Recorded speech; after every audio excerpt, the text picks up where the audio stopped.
Have you all ever been sitting there at your gate and after a good long while, the person at the desk finally announces that priority passengers can now board. So that means it's almost your turn, but you notice that a bunch of chumps start converging on the gate and you say to yourself, wow, that's a lot of priority passengers. I didn't think that was possible to have that many priority passengers. But then as the desk employee continues to go down one by one the list of boarding groups, that conglomerate is still there and it's still just as dense. So while you've been kicked back, relaxing in the chairs, waiting for your group to be called, those chumps have been standing there like a cluster of buffoons. Which begs the question, why rush the gate? Well, let's talk about it.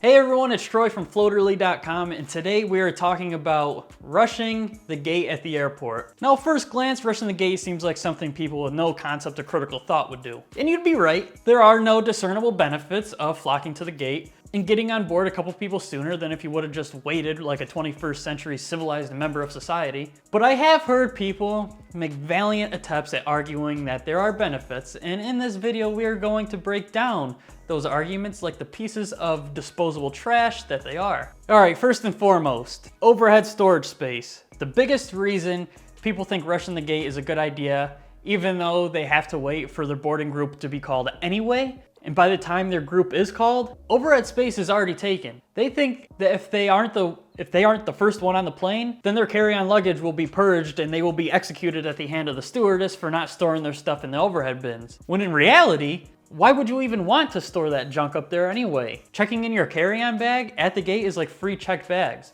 They take it, you don't have to worry about it. You don't have to worry about fighting everyone around you to store it or retrieve it. And then they deliver it to you at the door of the plane once you get off. The only time this could ever be an issue is if you have a super tight layover and don't have time to wait for your carry-on. But even so, rushing the gate isn't going to change the fact that you're probably gonna miss your flight, so better luck next time. Next, I'm sure you've heard the phrase, hurry up and wait, at some point in your life. Well, that's what I think about every time I see that crowd of people rushing to stand there and wait for their boarding group. But honestly, I used to be that guy. I know, it's crazy. However, this was only when I had a window seat. I liked getting on the plane, getting buckled in, and situated, and if I was really lucky, I could even fall asleep before the plane even takes off. But looking back on it, I saved myself almost no time. Unless I was priority boarding and boarded before literally everyone else, usually I just rushed the gate to get to my seat and settle in, but in reality, I was only in my seat a few minutes faster than if I had just waited until the boarding line died down a bit. So really, all I got out of all that was that being a couple minutes ahead of everyone was a bit more stressful than if I had just waited. And that stress is not needed when, it's stressful enough dealing with the rest of the knuckleheads in the airport. And the last point, I believe it has to be with a subconscious desire to be better than everyone else. People are naturally competitive, and people also like being above other people.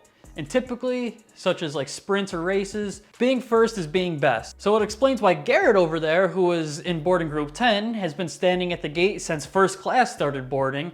He genuinely believes that, yeah, I boarded first from group 10 and therefore I'm in a completely different social echelon than the rest of you low-life peasants. Garrett then, when he finally boards, makes his way to the very last row on the plane and sits there knowing he really showed them.